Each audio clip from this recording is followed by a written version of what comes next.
That's the only reason you're here? Yes. I've thought a lot about it. And I've realized that you, me, and Arlecchino should be friends. I think this is very important.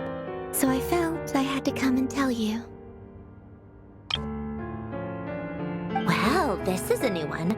I'm so moved. I can't even hold my teacup. If that's all, you can leave now.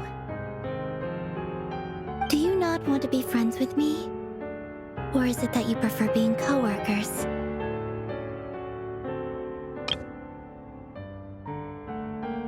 What is this, Columbina? Are you deliberately testing my patience threshold? Right now, my politeness module is active. But if you say another word, I swear I'll shut it down. If your politeness module was active, wouldn't you say the word please at some point? Polonia, please see Lady Columbina to the door. Will you still invite me to your next tea party?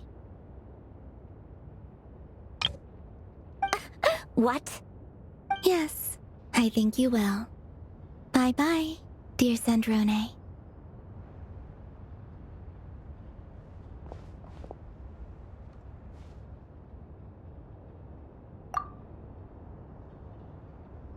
Last time, the Wild Hunt escorted you out. Would you rather I handled it myself this time? We just wanted to, see how you were doing now that it's all over. Why? Out of concern for my safety? I hope you didn't seriously think that the Rayhir of Solnari would be able to lay so much as a finger upon me, given how prepared I was. Mostly because you kind of helped us out, so we just wanted to check you were okay. Looks like all your robots are fixed, huh? Oh, don't you worry about that. Tea time is already a write-off.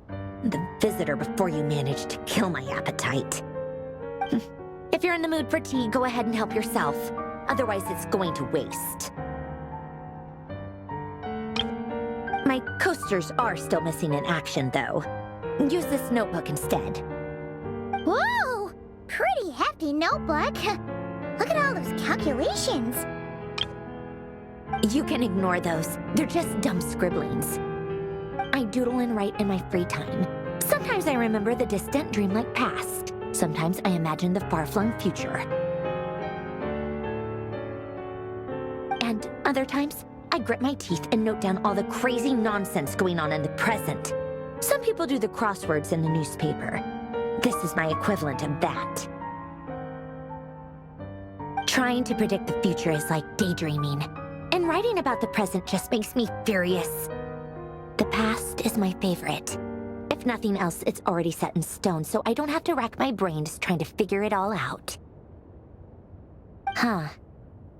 Although, having said that, the only vaguely interesting memory in my past is probably that guy they call Lord Artificer. Who else? Pretty much all the mecha and Fontaine are his personal handiwork.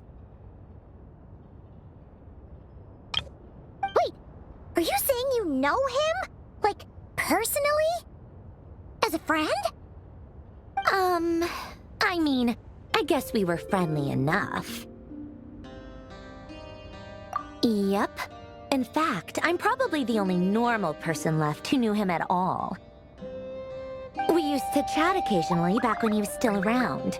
Before he passed away, he asked me to destroy all his manuscripts. I honored his request, but I did read through everything first before destroying them. I mean, I couldn't let the genius of Lord Artificer Alain Guillotin disappear like that. Would have been such a waste. So, that's where the formulas in your notebook are from? I just told you, those are my equivalent of crossword puzzles. They're just dumb formulas that I solve for fun when I'm bored. Alain's work was like epic poetry. The formulas in my notebook are just silly little riddles in comparison. Not that there's anything bad about them. I mean, at least, solving those riddles isn't going to hurt anyone. Except me, because I lose a few brain cells in the process. Anyway, while we're on the topic, I might as well tell you about what happened to him and his friends. Alain Guillotin had two close buddies, René and Jacob. They spent their childhood years together in the Nazissenkreuz Institute. They were all quite competitive, so there was some rivalry between them, but it was a friendly rivalry. But beneath the friendship and the rivalry ran something deeper, a sense of nostalgia for the past. Unfortunately, childhood would end, the prophecy would come true, the apocalypse would arrive, and the future would never be. A mad dream that would normally only capture the minds of lunatics began to take root in their hearts. A dream of saving the world. And if René and Alain had been people of lesser wits, that dream would probably have ended up as something for them to joke about in their older years. But alas, they were some of the sharpest minds around. They nurtured that dream with the full power of their intellect, and it grew into something that ate away at their souls. The first of them to fall under its spell was René. Against Alain's wishes, he persisted in experimenting on a mutual friend of theirs to try and save their life. Alain did not approve and parted ways with René. It's complicated. Alain wanted to believe that René only did what he did for the sake of their friendship. But when he told me about what happened, I could tell he still had some suspicions about René's motives. Perhaps the seed that would grow into a nightmare had already sprouted in René's mind. Even then. The next time they met, René's soul had been completely engulfed by the dream of salvation. His futile attempt to change the tide of fate only resulted in a wave that swallowed up the world, even before the apocalypse came. And although that wave died down eventually, I hear that it just recently came back with a vengeance. As I understand, René wanted to live out his dream of salvation once more.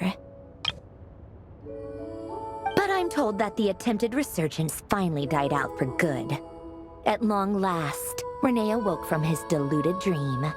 Though of course by then it was far too late. What do you think of René? Do you admire his transcendent genius? His view that any price was worth paying to achieve the lofty goal of saving the world?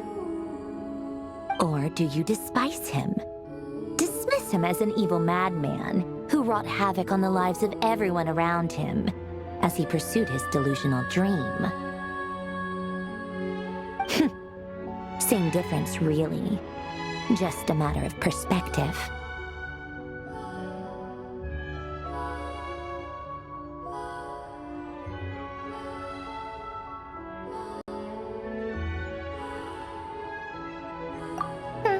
What a cop-out. But I suspect you'd have a more incisive and insightful answer if we dug into it further.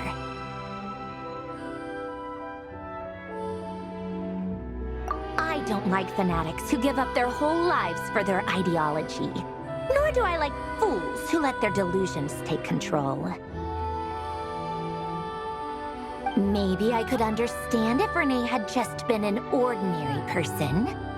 But he had a sage-like intellect, and still managed to get himself lost in the labyrinth of his own desires. Anyway, that's enough about René. Now, moving on to Alain Guillotin, the Lord Artificer.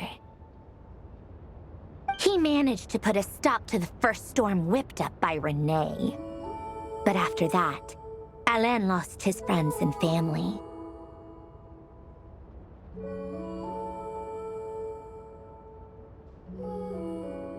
To his credit, I suppose, the loss of his family and friends was purely a tragic accident. It's not like Alain sacrificed them for his cause or anything. After that, the only thing supporting his work was the same dream that had dragged his closest friend down to the abyss. But although the desire to save Fontaine drove him to found the Fontaine Research Institute, Alain continued to reject any form of transcendental knowledge or power. He was suspicious and fearful of it, having seen the way it had affected his closest friend. I think that formulas and machines derived solely from human intellect were the only thing that gave him a sense of spiritual comfort. Yet Alain's intellect was simply too great. It barely left him space to breathe in his lifetime. Once he realized that the end of his life was approaching, he finally accepted the truth. The Nazissenkreuz Institute needed someone, and a human being, to see its story through to the end.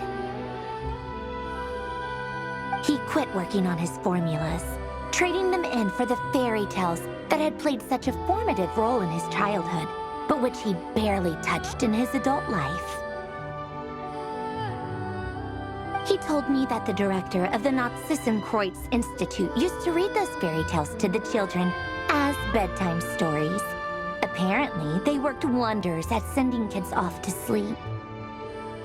I think that all he wanted at that time in his life was to be able to sleep deeply without being plagued by depression. By that point, nothing else really mattered.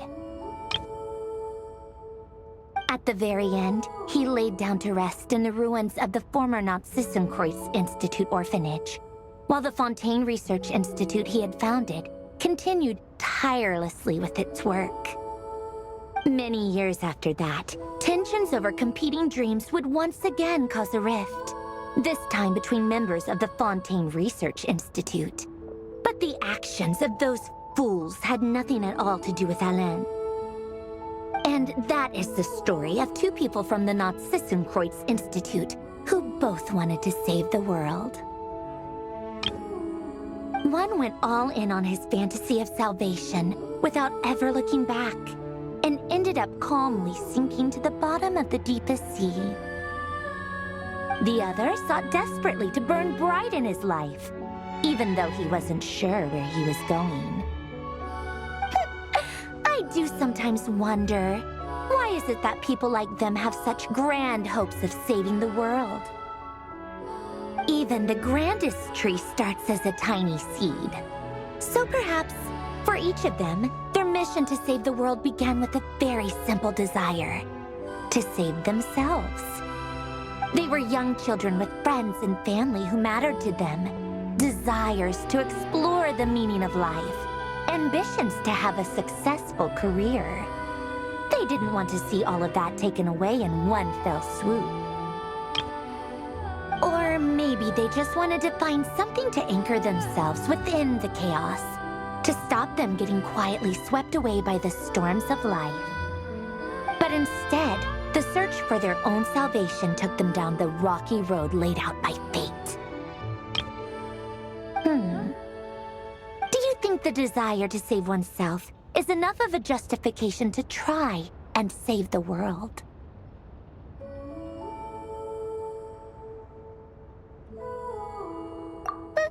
The way you said that sounded just like Alain.